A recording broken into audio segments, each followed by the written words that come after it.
عاوزة تعملي حاجة سهلة وسريعة وما تكونش كمان مكلفة؟ طب هاتي بقى عندك كوبايتين دقيق، هاتيهم وتعالي نعمل انا وانتي النهارده حاجة جميلة جدا ومفيش حد ما بيحبهاش. بصوا بقى يا جماعة، كل القمر اللي انا عاملاه ده بكوبايتين من الدقيق، حاجة مش مكلفة خالص. شايفة؟ وصغننة جدا على قد النفر ما ياكلها، مش عاملاها كبيرة. تعالوا نشوف مع بعض الطريقة. معانا هنا يا جماعة كوبايتين دقيق خلاص، وهننزل بمعلقة كبيرة من السكر وشوية ملح صغيرين، وهنقلب المواد الجافة دي وهنعجن بمية من الحنفية عادي جدا. حاجة كده سهلة وبسيطة. بصي، وكلنا بنحبها، مفيش اتنين هيختلفوا عليها. بعد ما عجنا هننزل بشوية زيت وهنبدأ نعجن العجينة عشان الزيت يخش كده جوه العجينة زي ما انتم ما شايفين. والعجينة معاكي عشان تنجح صح لازم تديها حقها في العجن. خلاص، احنا دلوقتي دخلنا كل الزيت في العجين، هنديها بقى من وش كده شوية زيت وهنسيبها ترتاح اقل حاجة ربع ساعة او تلت ساعة. مجرد ما خلصناها بقى كده هنبدأ نطلعها. بصوا يا جماعة، العجينة ملمسها ملبن معايا. هنبدأ نعجنها كده عجنة خفيفة على الرخامة، وهنبدأ نعملها رول زي ما انتم ما شايفين كده. هنعملها رول طويل كده، وهنجيب السكينة وهنبدأ نقطعها كده بالتساوي. الحجم اللي انت عايزاه، عايزة تكبريها كبريها، عايزة تصغريها صغريها، دي حاجة كده ترجعلك. وهنبدأ ناخد عجينة عجينة ونعملها كورة ونرصهم كده مع بعض في صينية زي ما انتم ما شايفين، بطريقة سهلة جدا.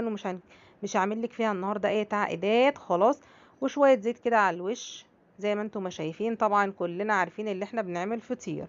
خلاص، هنسيبه برضو ربع ساعه يرتاح. اهم حاجه يا جماعه العجين يرتاح كويس عشان تفرد معاكي العجينه كده بمنتهى السهوله. خلاص، وكل ما تسيبيها ترتاح شويه هتلاقيها بتفرد معاكي اسهل.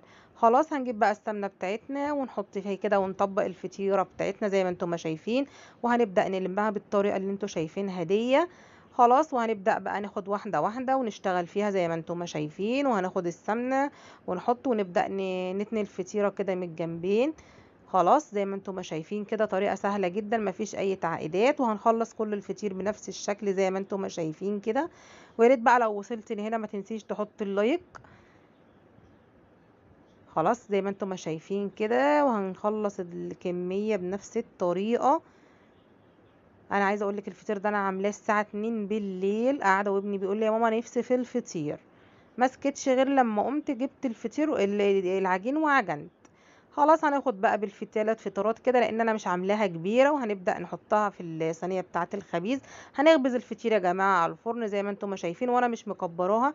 انا عاملاها ميني كده صغيره على قد العيل ما ياكلها، مش عاملاها كبير زي ما انتم ما شايفين. وهنبدا نحطها على النار بمعلقه سمنه كده خفيفه، وهنهدي النار وهنبدأ بقى نسيبها اهو زي ما انتم ما شايفين. وهنبدأ نقلبها يمين في شمال كده لغاية ما تبدأ تاخد معانا اللونين على الوشين.